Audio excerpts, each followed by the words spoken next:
You're familiar with Waymo, the self-driving company, correct? I am indeed. I am Did indeed. did you see that now in San Francisco, they've gone to everyone. Anyone in San Francisco can now use Waymo and get into a driverless car to go wherever they want to, wherever you're gonna go in San Francisco. My question is, Yeah. would you use a Waymo? Would you get into a Well, car that has no driver? yeah. Okay. So the answer to that question is yes, except if I actually need to be at the place I need to be at, because my understanding, and I've seen too many TikTok videos on this, is they'll literally stop in the middle of the street for no reason, and there's steam coming up out of a manhole cover, and they stop and won't move. Right. So they're like parked all over San Francisco, not moving. So they have emotions as well, is what you're saying. Yeah. Like, they Yeah. some of them just can't take it anymore. It's like, I'm tired of being a self-driving car. That's exactly I'm right. They're tapping out. They're tapping out. I think I'm with you.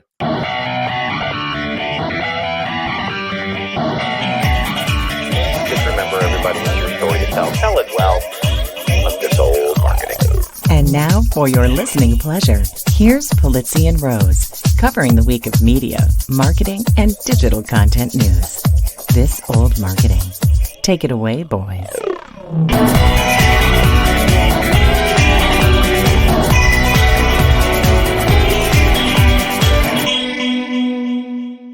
Well, hello, friends. Welcome to This Old Marketing, proudly brought to you by the HubSpot Podcast Network, the audio destination for business professionals. And I'm Robert Rose.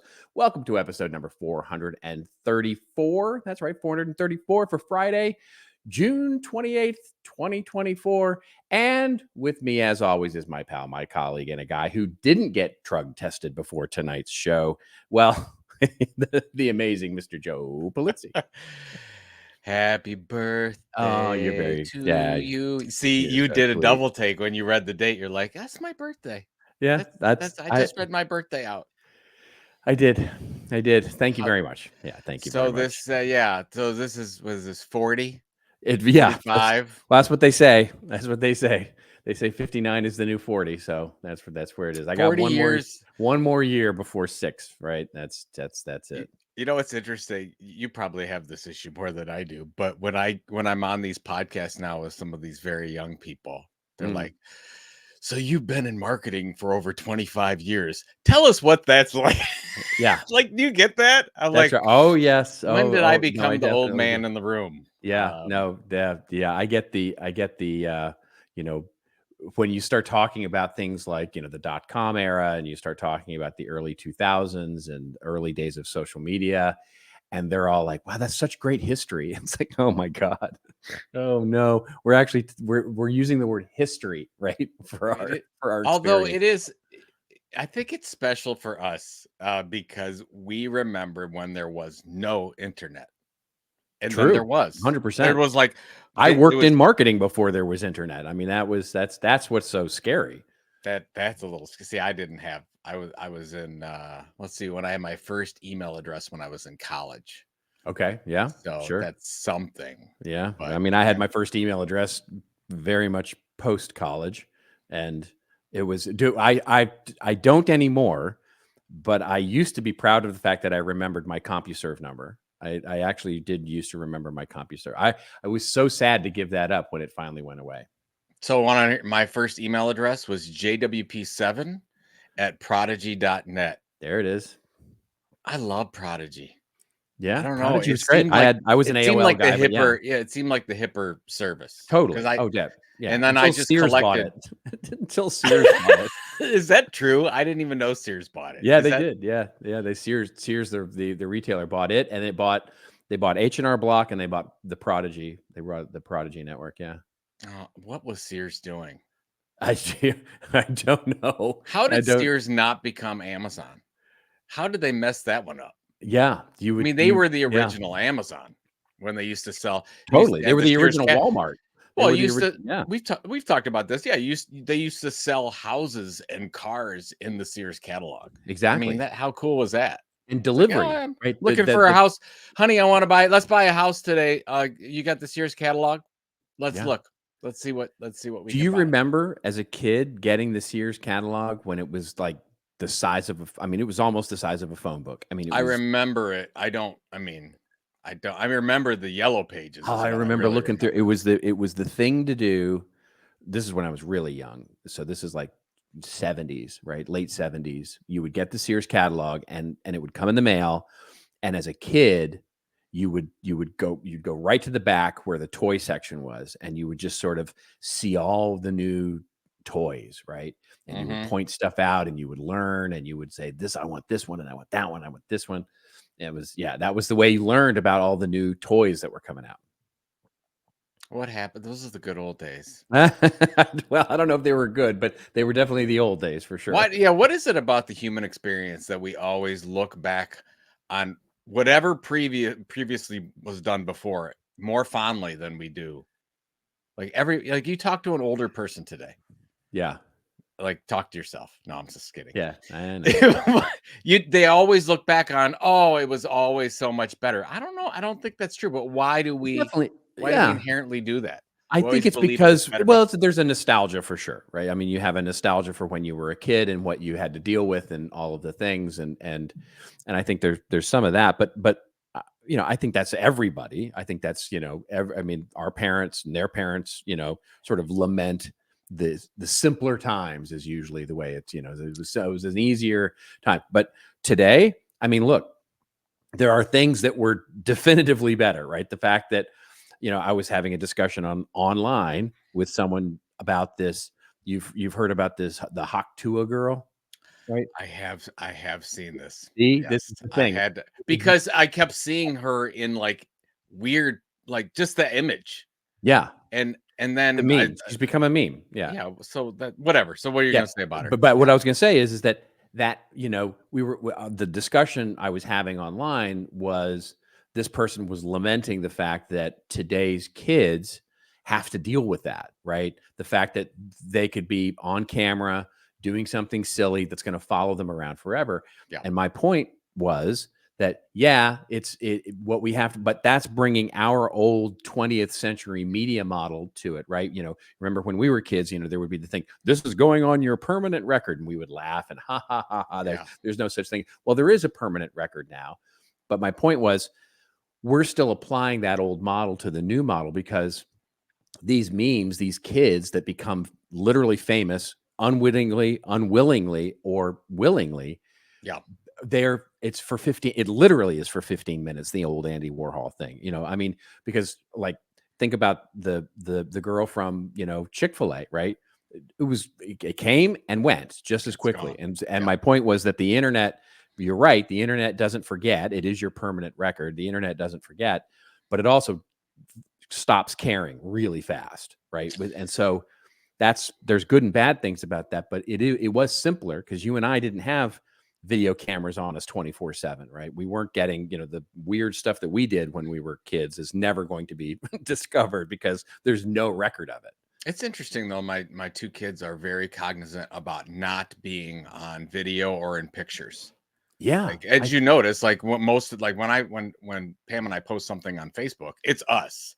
Like we're with the kids. Yeah. We're on family vacation, but it's just the two of us because Right, but we they're super generally smart don't about have it. permission Yeah. to put that out there. And I totally respect that because it's They're too late totally for us. aware. Yeah. It's being self-aware of what is actually happening when you're Googleable, right? And it's really interesting because there is a certain lack of anonymity anymore, in both good and bad. It's a double-edged sword, right? For those who want to be content creators, for those that want to be a little bit famous, it can be a really good thing to have that democratization of content distribution and technology to be able to basically insert yourself into a national dialogue or global dialogue. But it's also the fact that you can be inserted into a national or global dialogue because you don't want to, right? So it's neither good or bad. It's just a thing. So it's the simpler times were simpler indeed, but I don't know that it's better, right? Well, I mean, think about this just from, I mean, we take it to a marketing or a job search standpoint. When somebody Yeah. contacts me, the first thing I do is I'll go out if I really need to know who this person is before making a meeting or going on a podcast or whatever the case is. I'm doing like, what's their internet presence look like? And if they don't have any or it's minimal, I discount it. I'm like, this is not a real, is either not a real person or not somebody that cares about growing in the marketing realm or something. So, okay, I take my kids. Are they going to be hurt by this if they decide to look for a role somewhere and somebody's going to do that? Or is that just for us in marketing that we're so tainted that we've got to check everyone out and do our, internet thumbprint search, if you will? I don't know. I mean, but I definitely judge people if they don't have a good. I'm like, how do you not know this? How do you not know that you need to have some kind of a presence? And when I go and especially when I do the high school talks for high school seniors, I basically say, you don't have to figure out what you want to do for the rest of your life, but build something.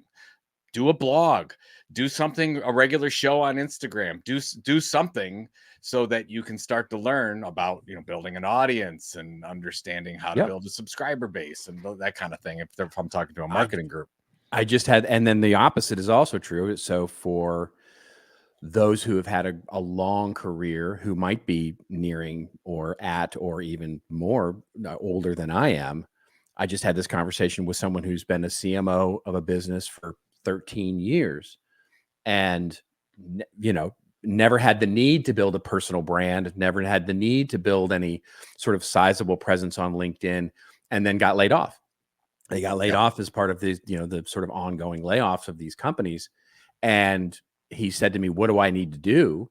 I've got my resume up to date and I'm talking to headhunters and I'm doing all that. I'm saying, you also need to get loud, right? You need to start creating content. You need to start making sure that it just for exactly what you just said, right? Because somebody's going to go look and see if you're for real, and you need to have your point of view out there. Because you're in marketing and you need to get loud, and you need to find a place to go get loud. It's you're like recommending them to make up for lost time. Well, they just need to. I mean, they need to start. They just need to start to build a presence, right? Because they are going to get instant, fairly or unfairly, they're going to be judged as part of that. It's interesting. So I'm going to take that to AI. I mean, when we go to this one answer thing, which is coming, with people just going for the one recommendation, and you haven't done some of the, laying the groundwork beforehand, you're in real trouble. Like you might get lost. I don't know if that's actually going to happen, because what's interesting though, how many people run to Reddit specifically because they want human answers. Because Reddit is probably as powerful as it's ever been, because it gets ridiculous human answers, and some people actually want that versus whatever the future of the search engine recommendation is going to be. That's exactly right. Well, we're going to talk a lot about that on the show today for sure. We're going to talk about marketing. We talk about that's what I heard. Things. That's a rumor. Last thing. What are you doing for your birthday? Are you taking some time off? I'm adopting the Office Space mentality, which is I'm doing nothing and it's going to be everything I hoped it could be. Oh, that's exactly what you should do. My beautiful wife and my friend are taking me out to dinner. We're going to the coast to one of my favorite restaurants tomorrow night, which is, as we record Thursday, will be my birthday on Friday. It's on the coast. It's a place called Joffrey's, and it's in Malibu, and it's just an absolutely spectacular place. And the food is great and the drinks are great, and it'll be a lovely night. And then the weekend will be just a relaxing weekend. I'll maybe do a little barbecuing, just stay away from screens, basically, is my goal. I think our goal should be to stay away from more screens. Indeed. I'm trying to do more of it. I'm honestly trying to do more of it. It's a little hard being a content entrepreneur these days and staying away from screens, because you have to. Yeah, I mean, your to-do list is infinite, right? You're never done with your to-do list. So. In other staying away from screens tonight, so this will, by the time people listen to this, I'll already have done this, but I'm going to see AJR in concert tonight with my oldest and their two friends. Oh, do you know nice. AJR? Do you know? I have no idea who you're talking about. AJR is a very popular band. It's three brothers. They basically were internet sensations. They were making music out of their garage. They got bigger and bigger and bigger. They sing Mbop? Is that the No. But they're now in a lot of commercials that you don't like. You would not know it, but you would know their songs, like Bang or I Won't or some. It doesn't matter. Anyways, I think I might be the oldest person there. Nice. Well, that'll be I'm fun. pretty Yeah. sure. Well, it's interesting to go downtown You're dancing Cleveland to right what the now, kids are dancing to. That's all. That's what matters. but half of downtown Cleveland is shut down because they're filming the new Superman right I've now heard in this. downtown Oh, see, Cleveland. So, and that which makes is me which is crazy because I'm so excited for that. it's pretty impressive because I was down there the other day looking at it, and it's like, and you see the Daily Planet Yeah. van that was out there, and they've got all the different stores and stuff with the different names. I on love it that they're for bringing it back to Cleveland. I love that James it's Gunn is bringing it back to well, Cleveland. it's great because Cleveland doesn't care. Like, you can do any kind of show in Cleveland you want, and you can destroy the entire downtown city, and we will let you do it. Yeah. Which is why people film in Cleveland. It's like, you want to Nice. break that building up? Fine. It doesn't matter. Is it the old Rockefeller building? Take it down. Let's take it down. Yeah. They don't care. There you Anyways, go. it'll be fun. I'll let you know how it goes.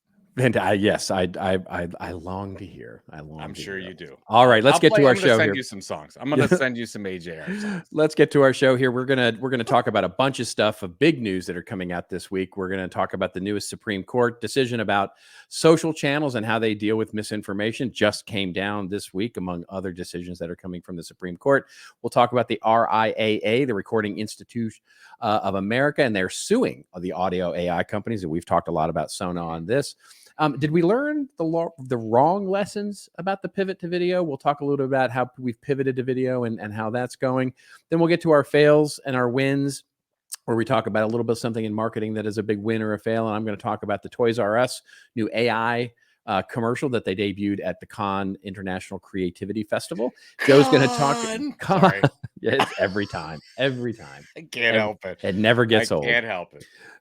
Joe's going to talk about Verizon and their new logo, and is it turning into Netflix? And then I'm going to rant a little bit about the CTO of OpenAI, but really as a larger conversation about the AI industry and the messaging and the marketing and the positioning that they're taking. And Joe will finally close us out by talking about Al Michaels and AI and the Olympics and how that might be a really cool thing. So yeah, I think so. It might be fun stuff. We're going to talk a lot about AI and content here. So shocking. We're going to do a no AI show in the next couple months. Well, we have to get ready for our football show because that's going to happen. That's got to happen soon because it's getting close. I have to start preparing. I have to do my research on the Cowboys. There's not much to do. Good. I'm done. All right, let's get to our first big story here, which comes to us courtesy of CNN. Although and I'm actually going to mention another one, which is going to be the Wall Street Journal's version of this because it's fascinating. If you look at the headlines for this, you can see media bias just there. I mean, it's just everywhere. It's fascinating, the different headlines for covering the same story. The headline on CNN is Supreme Court allows White House to press social media companies to remove disinformation. That article opens up by saying the Supreme Court on Wednesday said the White House and federal agencies such as the FBI may continue to urge social media platforms to take down content the government views as misinformation, handing the Biden administration a technical, if important, election year victory. Of immediate significance, the decision means that the Department of Homeland Security may continue to flag posts to social media companies such as Facebook and X that it believes may be the work of foreign agents seeking to disrupt this year's presidential race. It's an important point here. Rather than delving into the weighty First Amendment questions raised by the case, the courts ruled that the state and social media users who challenged the Biden administration did not have the standing to actually sue. So they actually didn't rule on whether it was or wasn't. They just basically said, you guys don't have much standing here, so get this out of the Supreme Court. So anyway, the article goes on to talk about sort of the details here and the vote and how it came down on a 6-3 decision. Yeah. Our favorite friend, Mr. Alito, the Honorable Alito, Judge Alito, anyway. He uses a lot of words like unconstitutional and egregious. And he did like a 34-page. He is literally rebuttal. The embodiment of old man screaming at clouds. Yes. What is up with that? Okay. Yeah. Anyway, what is your take on all this?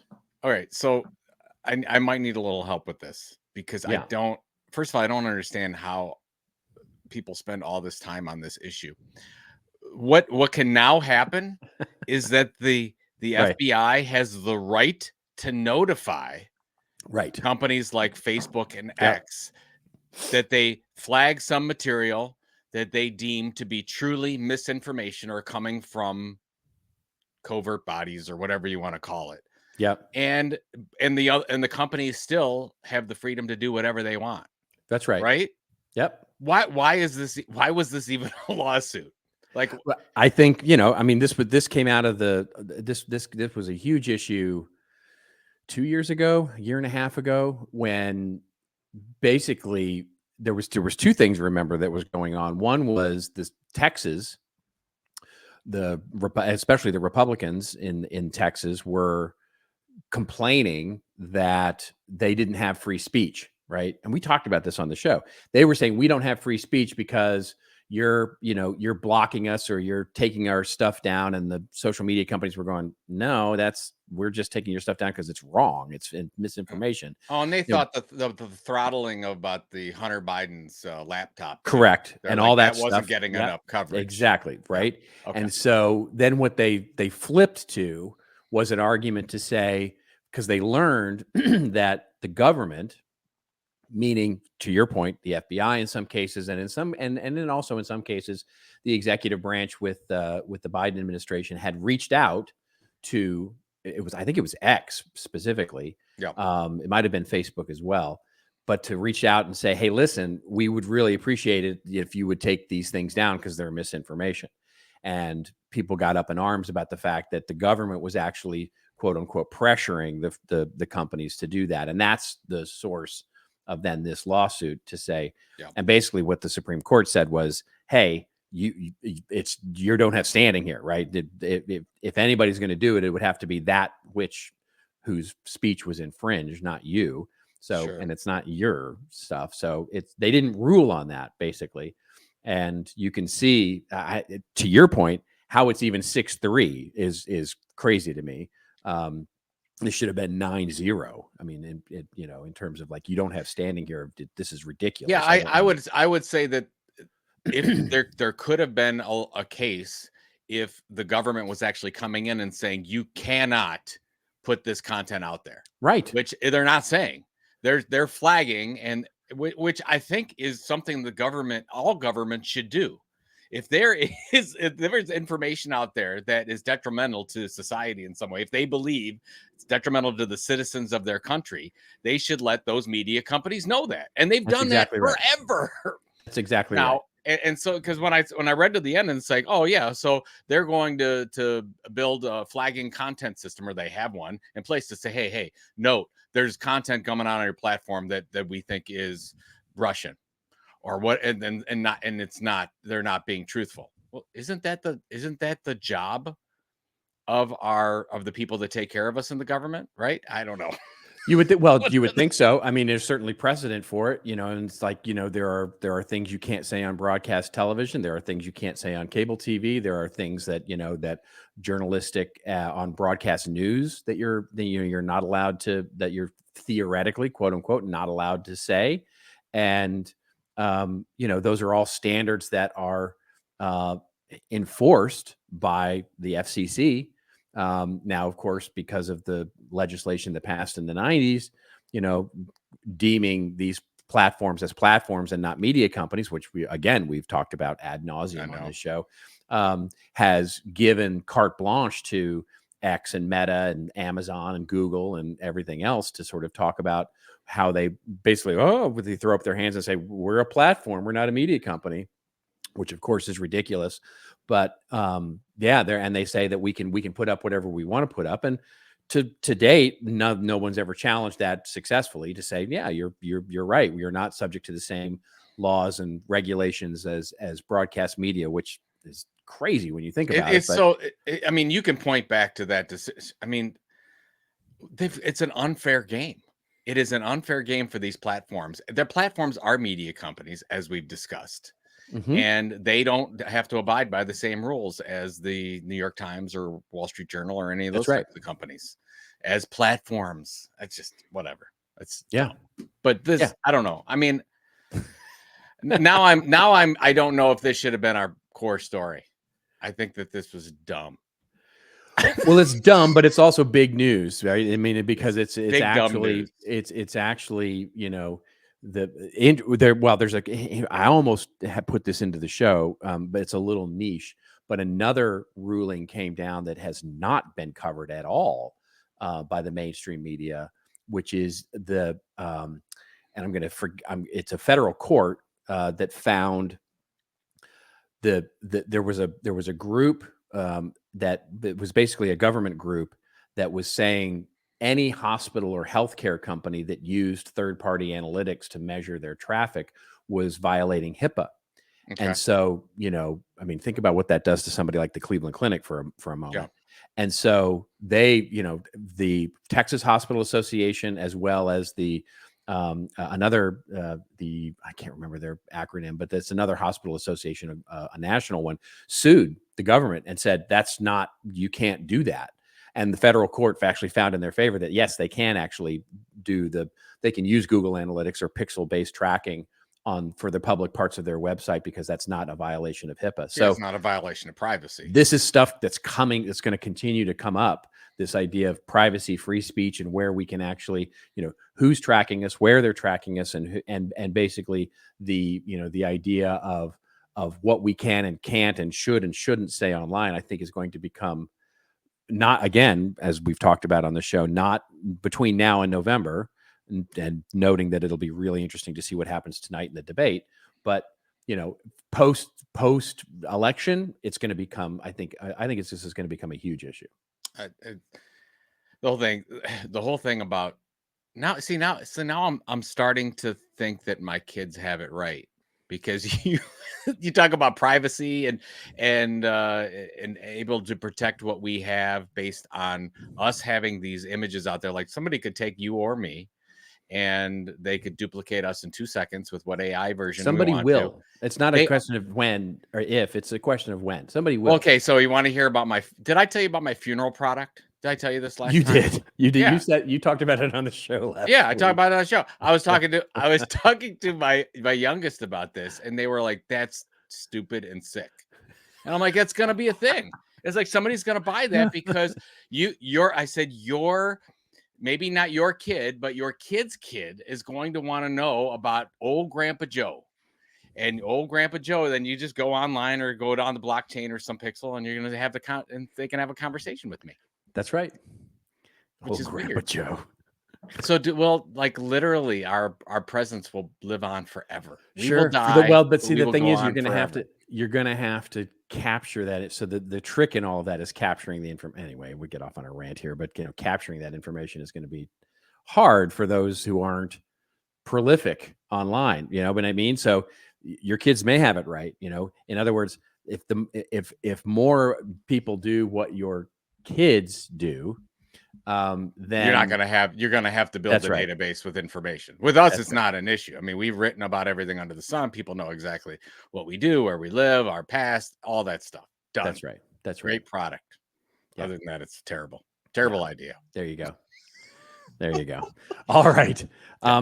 Let's see, what let's do. Let's just, why don't we take the opportunity now to pay a couple of our bills and get this going. Yeah, I'll make it so.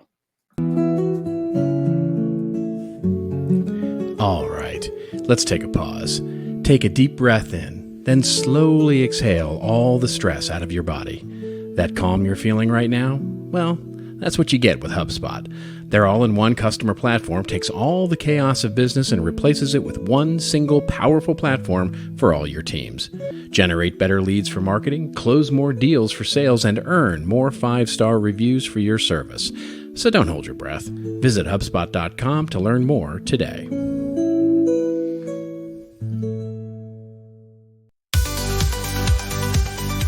You ready for another bite of a podcast? Well, try Another Bite. That's right, the podcast is called Another Bite. It's hosted by John Dick, Jory Monroe, and Ariel Boswell. Each week, they break down episodes of everybody's favorite business TV show, Shark Tank, offering their own unique thoughts, spin-off companies, critiques, and even talk with some of the folks who pitch the sharks and live to tell the tale. From squatty potties to mensch on a bench and even that weird golf club you pee into, Another Bite takes a fresh look at some of your favorite episodes and even more importantly, answers those all-important questions, what are these entrepreneurs up to today? Follow Another Bite wherever you follow your favorite podcasts.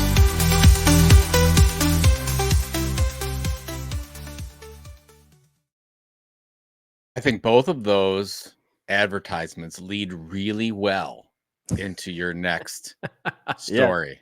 Yes, they do. It's Yes, they absolutely do. perfect. I'll let you take it. It's a perfect segue. I Yes. placed it perfectly into the thing there. Oh, we should note, by the way, just really quickly here, one other news item that we're not going to talk a lot about is just yet another data point is that Time Magazine has actually also now signed a deal with OpenAI for licensing their content. So it's Do we know what the dollar figure is? Did they report that? I It did not see that. this is Yeah. breaking news. Yeah, this is This literally just happening this came morning. out. Yeah, I Amazing. did not see a dollar figure associated with it, but I did see that there was that the deal had happened literally as we were coming on to record the show. So I did read another story about Time as well. That Time was they were going behind a paywall, and they did go behind a paywall, and then that didn't work very well, and now they're open. So all content is open to everyone, and they were trying to do it and say we are going to go advertising. We're not going to go private paid community, and I guess their traffic has basically stayed the same, has not declined when a lot of other media companies have declined.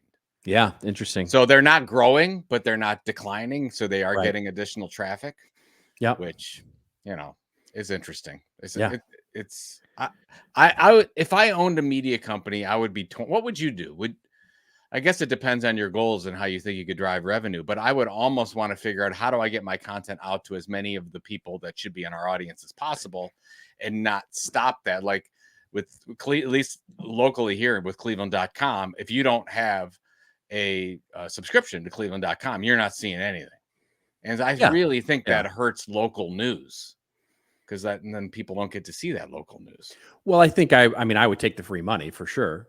I mean, if I owned a big media company that had a huge corpus of content that was interesting enough for OpenAI to want to, from that standpoint, yes, I'm definitely. I would take the free money for now for sure because it's going to happen anyway. And so why not get a deal, right, where you can actually make money doing it for however long that's going to last. And then I would think about, sort of the exclusivity of things that I want to put behind a firewall that isn't available, that's only available to humans, right? Yeah. Yeah. So basically, let's go to your news story. This is a record company. So this Record is company's gonna have fascinating. to figure out Yeah. something. So we have used Sona on this basically this show for stuff, and now the Recording Industry Association has now sued the AI companies for copyright infringement. The plaintiffs include Sony Music Entertainment, UMG, and Warner Records, and more, which is basically represented by the RIAA. For those of you who are old like me and Joe, Gen Xers, as it were, you'll remember the RIAA was last in the news when they had the labels for their. This was during the 80s when they put up the labels on explicit music, which was a whole thing back in the day. Anyway, the RIAA has come out and leveled 2 lawsuits against AI companies over mass copyright infringement of sound recordings used to train generative technology. The blockbuster lawsuits have been filed by the music companies that hold the rights to recordings allegedly infringed upon, including Sony Music, UMG, Warner Records. The case against Suno, the developer of Suno AI, was filed in U.S. District Court for the District of Massachusetts, and the other was filed in Uncharted Labs, Inc., the developer of audio AI in the Southern District of New York. The plaintiffs argue that they firms have flouted the rights of copyright owners in the music industry as a part of a mad dash to become the dominant AI music generation service. Neither nor any of the generative AI companies can be allowed to advance toward this goal by trampling the rights of copyright owners, says the suit. The article goes on to talk about how the 2 lawsuits are structured. And basically, they're suing for $150,000 per work sampled, which is okay. That would be a gajillion dollars. Yeah. Let me know how that works out for you. Anyway, what do you make of all this? I definitely have a take on this as a musician, as someone who has focused on this industry for some time and all of that. But what say you? Well, from everything that I can see and tell and look at and listen to, they absolutely are using the full library of music out there as training data. Right. To train. I mean, they're not even saying they haven't. They're just, of course. When you go to the CEO of Suno, there's like, we're just trying to create. You can't do prompts specifically on any particular group, but he doesn't say that they didn't use it. to That's right. to train their models. And so they have, just like OpenAI has, and just like Perplexity has. We've covered it on this show. So here's what's going to happen, because we can tell the future here on This Old Marketing. That's right. We know it. These lawsuits are going to happen, and then they're going to all be settled, because there's going to be huge multi-million-dollar packages sent to all the record labels. The record labels will get most of this, and then it's going to go to some of the largest stars out there, and then all the little musicians will get, not I don't say little musicians, but smaller musicians with not large audiences will get nothing. Just like I'm not even on sure the the big publishing musicians side. will get anything. Well, maybe just the record labels. Yeah. And they'll just say, check the box. We did our job. We got some money, and call it a day. And but it's already been done. It's not like you can take it back and say, stop using it, cut it off. It's not like it's on a website where you can say, okay, well, I'm not going to promote that, or you can't download it anymore. They've already learned. They've already used it. Yeah. So it's too late. Yeah. Here's the only thing I might slightly disagree on. I'm not sure they will settle. Because look, there's no doubt that they did this, right? There's no doubt that OpenAI has used publicly available content on YouTube and through Google Books, and through, to learn, quote unquote, learn. Some people might say scrape, some people might say learn, whatever the right verb is there, from copyrighted works, right? And so the difference is interesting, because when we're talking about music here, what is it that they're actually alleging is the copyright violation? Is it because if you look at the way that AI learns, it learns in a very not completely similar, but not a dissimilar way than a human would learn, right? So in other words, if I listen to Bruce Springsteen and I go, ooh, I want to sound like Bruce Springsteen, and I start playing the guitar like Bruce Springsteen, and I train my voice to sound like Bruce Springsteen when I sing, and I get a band that sounds a little bit like E Street Band. Have I violated Bruce Springsteen's copyright? Well, no. As long as I don't copy his music, his melodies, and sort of those things, I have not violated a copyright. And so it's really hard to argue here that an AI that learns from a style of music is violating copyright. This is the same challenge that image creators, to some degree, will have. You can't copyright a style. You can't copyright a particular sound. You can only copyright the actual, basically the work that is actually created. So I don't know that they do settle here. I think they may take this. Interesting. They may take this all the way, and like it or not, right? Like it or not, it's just, because when you start making the argument and you say, let's pretend for a moment it's me, and I learned my Bruce Springsteen, and I now have a Bruce Springsteen sound-alike band, a cover band. Okay, if this goes through, that theoretically means I'm violating as a human. And you go, well, no, you're not. You're not doing it at scale, right? In other words, you're only doing it with one person, and therefore you're not violating an entire industry's copyright. And I'm like, okay, what if I do two? Like, what if I have a band that basically is like Michael Jackson, or if I have another band where does the line of scale? In other words, how many styles can I learn before I've now violated the industry copyright? And the answer to that is just really, really hard to define. And so I think, again, like it or not, I'm not sure that they will actually settle this. They might. They might just make it go away. But yeah. No, I never thought about that. I guess to your point, if they went into court and they said, if you were a human being and you were learning all this stuff, it's publicly available. That's the thing. It's not like they're behind a firewall, like pulling private content. They're not. It's publicly available. That's right. It's publicly available. We just learned off of it. They put it out there, just like any other human being could learn. It's just that our human being is much smarter.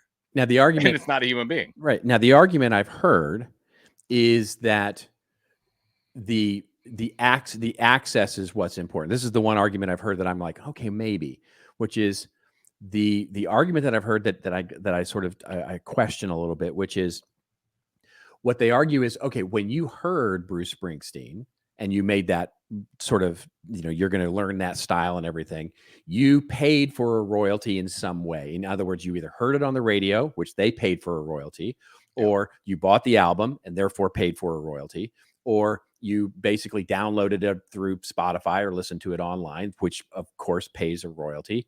And so if you think about it, the way that we experience popular music in some way is always paid for in some way. Now, of course, there's hacking and there's, sort of going around it, but the legal way to do that is to pay for a royalty to hear that music in some way. And what they seem to be alleging here is that that's the violation, is that when the AI is learning the song, they're not actually listening to the song as much as they are just scanning the song. So it doesn't actually get paid for. Now, I think that's a really interesting thing if it's true. I don't know that it would be, because I suspect that the library that they scanned wasn't some, again, hacked sort of free set of free music. It would count as a listen or it would count as a listen, right? Exactly. Maybe, so that's the question: is when they learned, did it actually count as a listen that was paid for by a royalty, by whoever listened to it, either a subscription to Spotify or a subscription to something, and that's how they got the data. So that will be the interesting issue, I think. That's so crazy. Yeah. I think you convinced me. I think that now nothing will happen, and there will be no more musicians. That's exactly what's going to happen. There you go. I like it. By the way, Pam and I went to see Dave Matthews Band the other day. Oh, Dave Matthews is talk about old. Yeah. All right. So talented. So here's the thing that Pam and I realized about our musical taste. We love Dave Matthews Band. Yeah. What we don't like our 13-minute songs. Well, that's what Dave Matthews does. And there's like, if you know Dave Matthews, you know that they go ahead and they'll play their regular song, 3.5, 4 minutes, and then they go and everyone in the band gets a solo. Yep. So you do that, and then you come back to the song, 9.5 minutes. And then they do the next again. And so, it's a really, really good concert. But then we're like, this is a long. Well, that's Dave Matthews. I mean, you get long instrumental breaks. It's like going to a Grateful Dead show. Well, there were a lot of people with Grateful Dead. I'm sure there were. Sure there were. So, yes. All right. There was a lot of smoking, a lot of substances there. Let's get to Well, yeah. I mean, that sounds fun, actually. Yeah. Let's see here. Do you want to talk about this video thing, or do you want to run to hits and misses? Okay. We could do real quick. I got a quick take on it. So go ahead. All right, fantastic. So this comes to us courtesy of Simon Owen's media newsletter, who both Joe and I are big fans of. And Simon writes about, we learned the wrong lessons from the pivot to video. And Simon opens up by saying, many media executives use the phrase pivot to video as a shorthand to refer to the industry's tendencies to chase ephemeral business models that never quite live up to the hype. But as a new study from the Reuters Institute of the Study of Journalism spells out, consumers actually are increasingly relying on digital video for everything ranging from entertainment to news. And he says, I feel like many publishers took the wrong lesson from the pivot to video fiasco. It wasn't that audiences and advertisers don't value video than text, more than text. The real problem was that most of the publishers weren't doing anything substantive with video. They were just doing the video equivalent of news aggregation. Sounds like this show. All right. So that's exactly why we're covering it. Yeah, that's exactly it.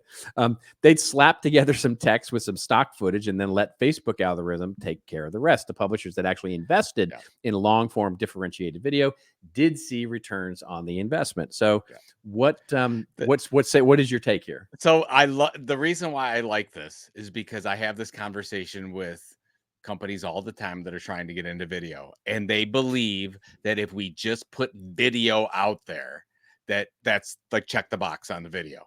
Got to put stuff on YouTube. And that's exactly what this is. And we've seen the news media and from a content marketing say, okay, we'll package this stuff up, or we'll put this stuff on our video. And what do we have in video? And I think we've lost the point where, like, who cares? Video is just video. Like, what's the story? Are we doing something consistently over time? Or do we have a show? And that's where the media companies and the brands out there that actually put together a thoughtful show. They target an audience. They have some kind of differentiation. Yeah.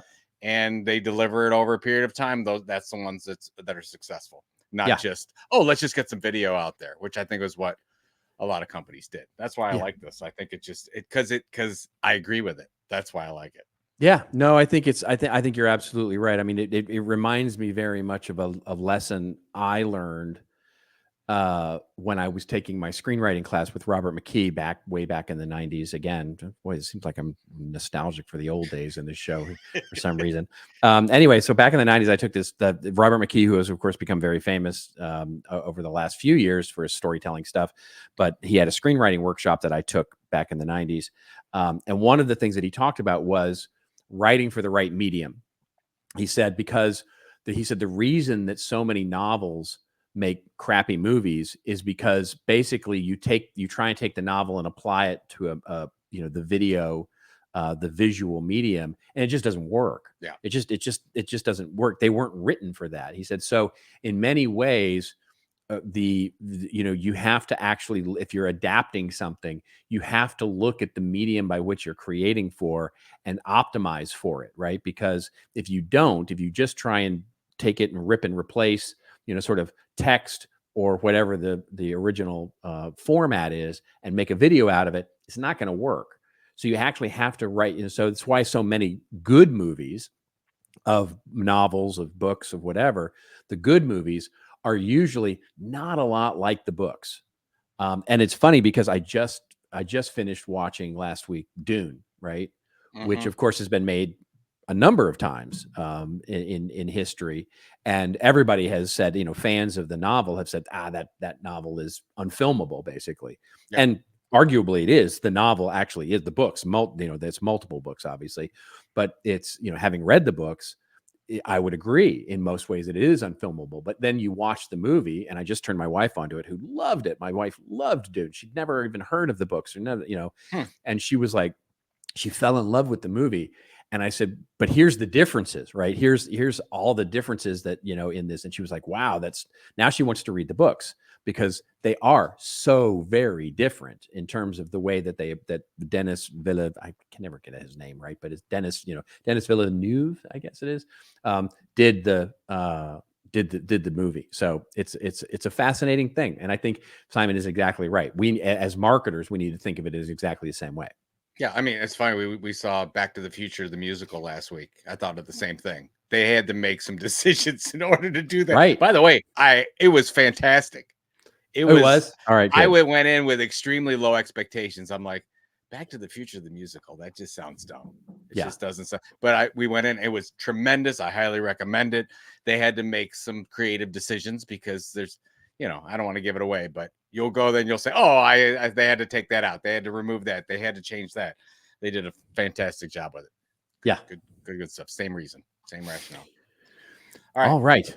All right. Yeah. Let's get to our hits and misses. And the hits and misses part is where basically Joe and I talk about a big hit in marketing over the last week or a big miss or a fail in marketing.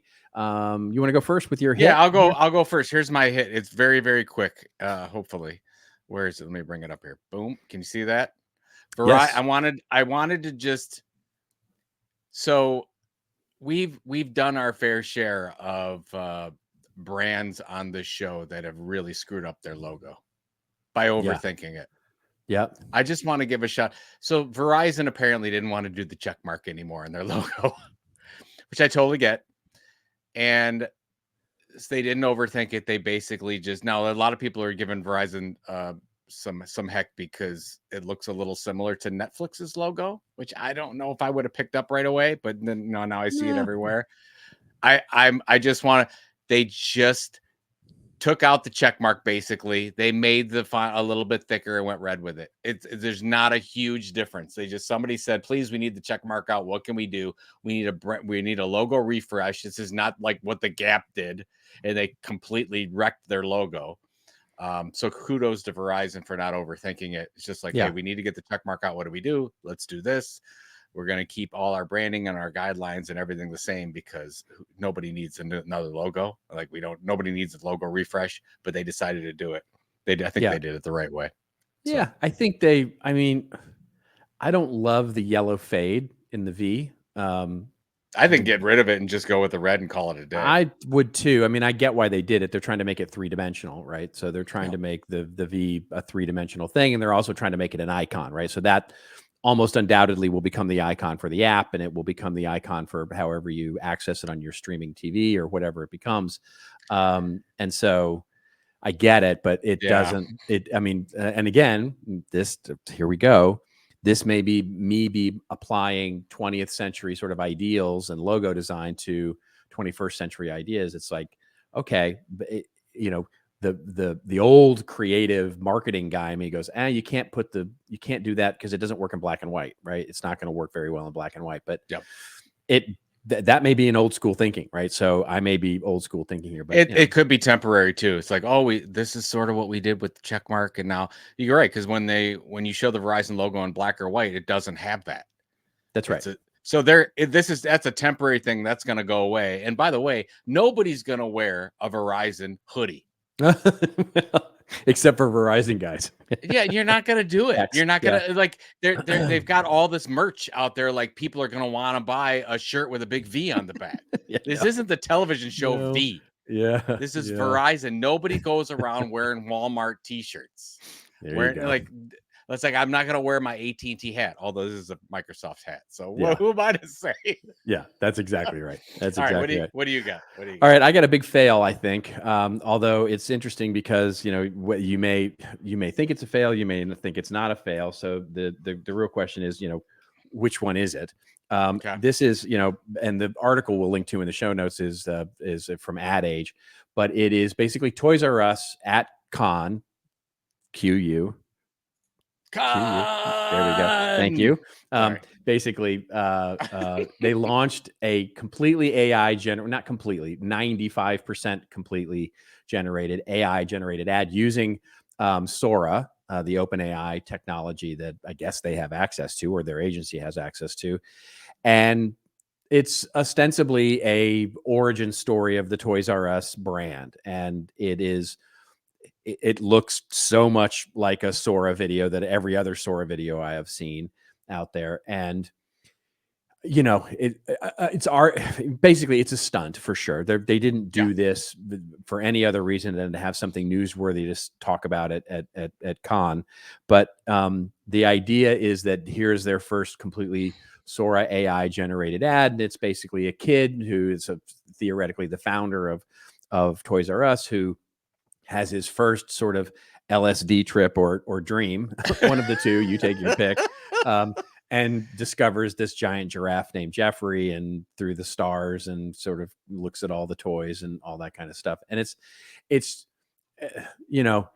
reminds me so much of the early days of CGI, when brands would sort of try and utilize some form of CGI. And to me, it was like, they use lofty words like storytelling and poetry and, all sorts of things to talk about how this is truly, and this is going to get into a little bit of my rant here, but the idea is that they're trying to elevate this to some, and it's just not that great creative. It's just very average creative. I mean, the creative is just not great. It's just, it's arguably not great, and it's not bad. It's not awful, but it's certainly not extraordinary. It's certainly not something that you go, wow, and sort of, and get wowed by. The only thing wow about it is the fact that it was generated by AI. So it again speaks to this idea of right now, at this point, you can generate some pretty sophisticated, mediocre stuff.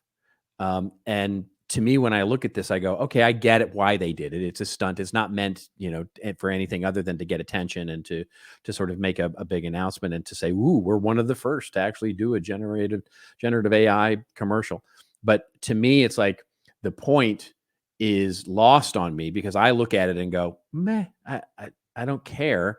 And it makes me care a little less, and basically makes the brand feel a little less human to me. So I think it's a fail in that perspective, because I think it's not ultimately going to do with consumers. So as an inside baseball thing to other ad execs and to other marketing execs and to the technology world, they can sort of nod and go, see, aren't we cool? Or we're part of the cool kids now. But as part of a consumer brand play, I think it's a big fail. That's just me. I think that your sophisticated, mediocre stuff is probably right where AI content creation is right now, which I think is fine. And I think it's actually better than I ever thought it would be. But yeah, I think that that's probably it. But I would say I disagree with you because I think Toys R Us got exactly what they wanted on this.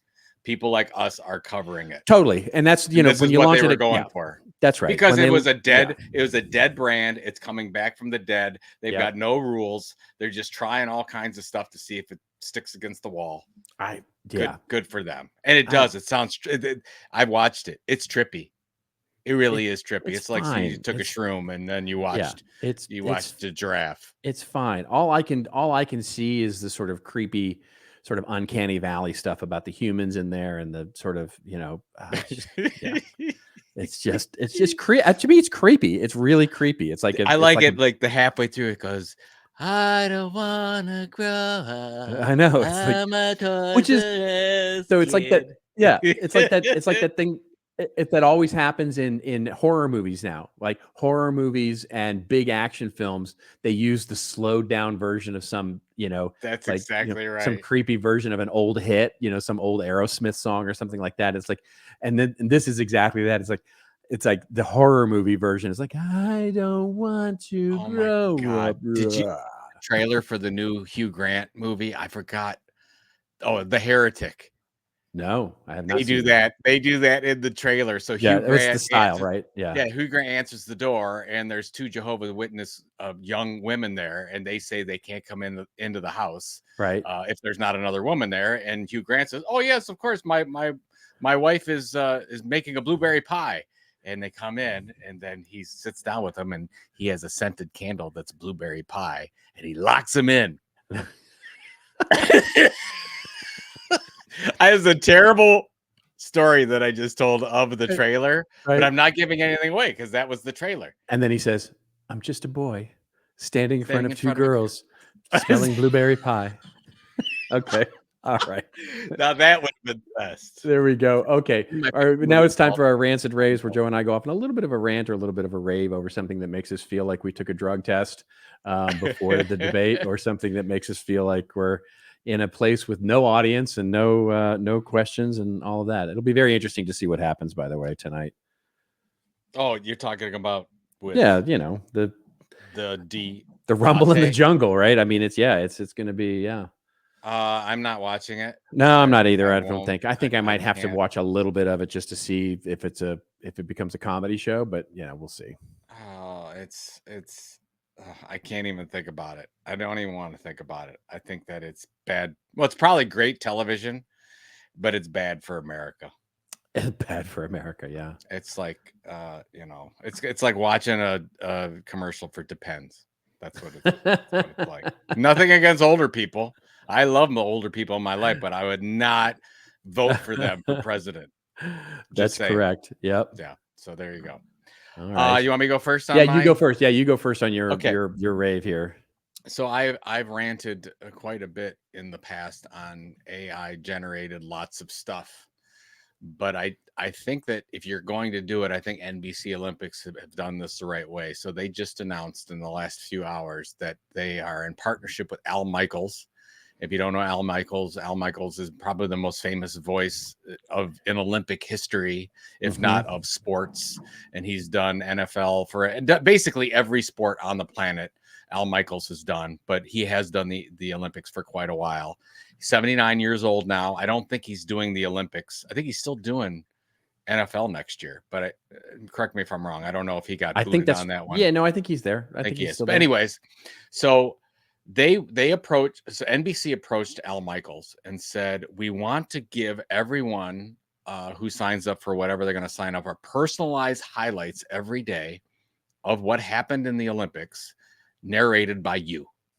And at first, Al Michaels is like, this is weird.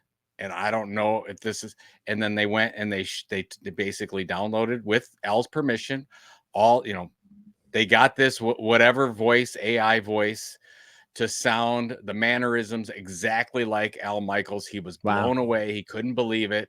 And he signed the deal. And he said, this is all, it's not perfect, but it's pretty darn close. And if we can give a personalized experience to everyone following the Olympics every day with my voice, and they're going to use the person's name, they're going to say, hey, Robert, you want to hear about discus and track and field and swimming, and we've got the news for you, and it's all Al Michaels doing it. And so I think there's something like 7,000 or 8,000 different messages per day that are going to go out personalized in Al Michaels' voice. I think that this is the way it should be done, because they approached Al early. They got his buy-in. They're working on it together. That's not like they just scraped it. They're doing it. They're working with a human being that wants this done, that they think it's going to be a good product. I don't know what it's going to, I tried to find I couldn't find what it's going to be sounding like. I'm sure I can just listen to Al Michaels. Yeah. I mean, that's what it's going to sound like. It's going to sound like Al Michaels, right? Yeah. But I think that I'll be interested to see how this goes. I think this is the right way to do it, where if you approach a musician or a writer or somebody ahead of time, you get their permission, you work with them on it, and then you can send this out to the masses. I think maybe you're going to have something. So we'll see. I like it. I think it's interesting. It'll be an interesting experiment for sure. We will see. It's doing Hopefully it the right people way. will watch the Olympics. Yeah. Well, yeah, that's the real thing, right? I mean, the last Olympics were not done very well at all by NBC. So I don't see a lot of, now again, this is all qualitative information, but my kids don't even know what's going on. Like whatever social media they're on, not promoting it very well. It's not on this. They need to promote it on Discord and X and wherever they're at. But build some of these stories. Yeah, they got to start building some of these athlete stories. You don't. Hey, at NBC Olympics, you don't have to advertise on the Hallmark Channel. Those people already know the Olympics. Exactly. Reach new audiences. All right. What do you got? I got a very quick.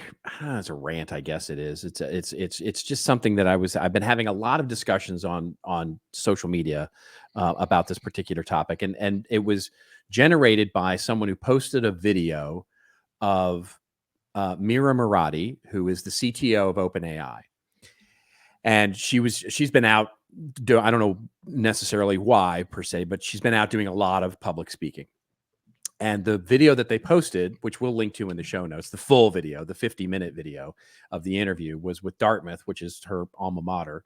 And somebody from Dartmouth is interviewing her for, like I said, a full 50 minutes over all kinds of topics regarding OpenAI, the future of AGI, the future of AI, all the, jobs, everything. And the clip that got posted on social media that I had some discussion about was, he obviously at some point talks about creative jobs. And she says in the video, basically, well, creative jobs, yes, some creative jobs will go away because AI is so awesome and AI is really the heart of creativity. But those jobs that it creates, those jobs shouldn't have been there in the first place. And of course, it triggers people, right? That's an immediate, and if you sort of parse her words, I can see what she's trying to say. But it's yet another example, and this is what I said in my post on social media, and where I've been sort of, because there's other examples of this. This is just the one sort of that got picked on, I guess. But everybody from Sam Altman to others to founder of Anthropic, that this is sort of just again another sort of data point in the role of how AI companies, both the big platforms as well as sort of the smaller startups, are just failing at reading the room. And true, I don't know whether this is just because the marketing and corporate communications people are just getting it wrong, or because they're just throwing everything against the wall and seeing what sticks, or because they're getting bad information in their research or whatever, but they're just not reading the room very well, because they keep coming out with this angle that AI is the hero of the story.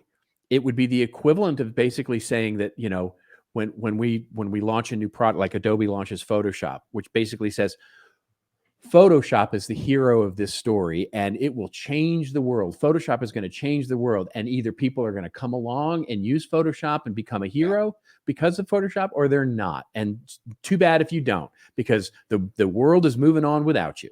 And that's the angle that many of these AI companies are taking with this sort of, it's magical. It's the hero. It's you can't even begin to understand how sophisticated and wonderful this new technology will be to changing the lives of millions of people. And and these overly dramatic sort of screeds of how AI is going to become the savior of the world, and it's all going to enable us to basically sit like we're in Wall-E on these giant things on a cruise ship and basically never have to work again. And it's just not reading the room and the market space. And when I look at this, I just lament that somebody isn't giving them better advice somewhere along the way, because it's just they're not appealing to people that would use this to expand their own creativity or expand their own capabilities and do those kinds of things. I mean, you see that in pockets, but you don't see it as the main thrust of the messaging coming out of these AI companies. And I think it's just a shame. I think it's a shame because what they're doing is they're demonizing people at the expense of making the technology the hero. And I just think it's ultimately going to be a failed strategy. Well, most of these people doing this are technologists. Agreed. They're not trained in communication, and that's what you get. Because Agreed, they but don't understand that the hero. No, I agree with you. The hero should be you. It's like that's you right. can be the hero, and this can help you do it, instead of this is the hero, and you may or may not be involved. That's right. That's exactly it, right? I mean, that's exactly it. And we wonder why, we see these trends of CEOs or senior leadership in larger organizations leaping on to the biggest benefit being, how do I replace human talent? You can see it because that's the main message. And so what AI companies, instead of challenging that notion of saying to the CEOs, it's not going to replace your human talent and shouldn't replace your human talent.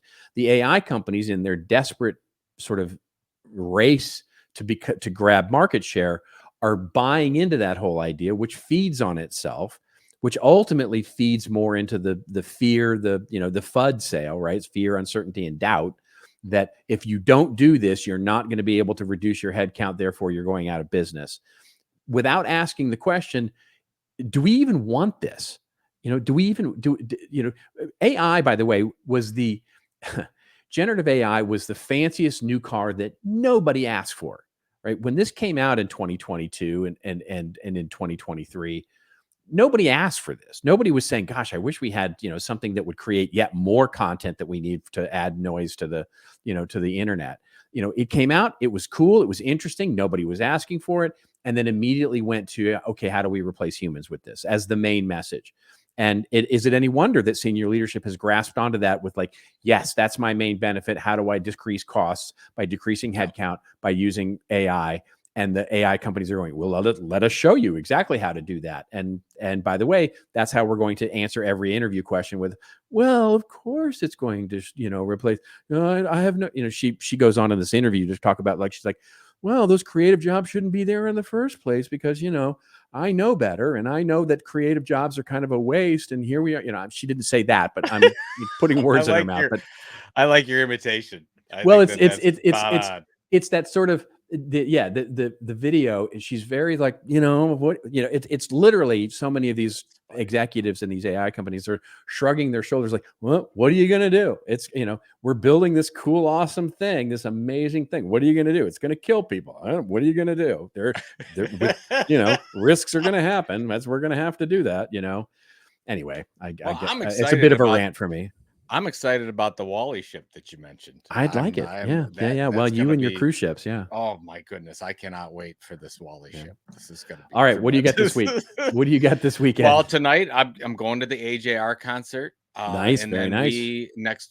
Next week is Independence Day. Yes. And indeed. we have a short week. We have a regular part. We have a big party, July 4th. We all go to the parade. Everybody, all our friends and kids and whatever. Kids are getting older though now. And then we come back to the house. I grill hot dogs and hamburgers, and we got cornhole, and we imbibe in some drinking. Nice. Just a little. And we have a great time. So hopefully the weather will be good and we'll have some fun and good stuff. What are you doing? Well, you got the big birthday bash I got tomorrow. the big birthday, little birthday bash tomorrow, and then Yeah. sort of hopefully away from screens over the weekend, and then we're gonna just keep it very quiet over the holiday weekend. We're gonna just sort of, I'll be working, I'm sure, some of it, but other than that, just keep it real quiet and be around the house. Well, Elmo says, "Happy birthday, Robert! I love you." Thank you for that, and thanks to all of you. Oh boy, what a way to end. Thanks to all of you. We will be back again next week, even though it is a holiday week, and we will be back to regale you with more news. I'm sure some of it will include AI, but in the meantime, before we see you next week, remember, everybody, it's your story to tell. Tell it well. We'll see you next week on This Old Marketing. Hey, thanks a lot for making it this far in this week's episode, and thank you all for being a part of This Old Marketing. You can check out all the show notes of what we talked about today at thisoldmarketing.com, and it's also where you can leave us a review or a voicemail. We need those reviews and comments on whichever platform you follow us on. And if you haven't followed the podcast, please go do that and make sure you catch the latest and greatest episodes every Friday morning. We're on Apple and Spotify and all your other favorite podcatchers, of course, but we'd love it if you went over and subscribed to us on YouTube. That's right, YouTube. youtube.com/@thisoldmarketing. We'll see you again next week, folks, with another episode of This Old Marketing.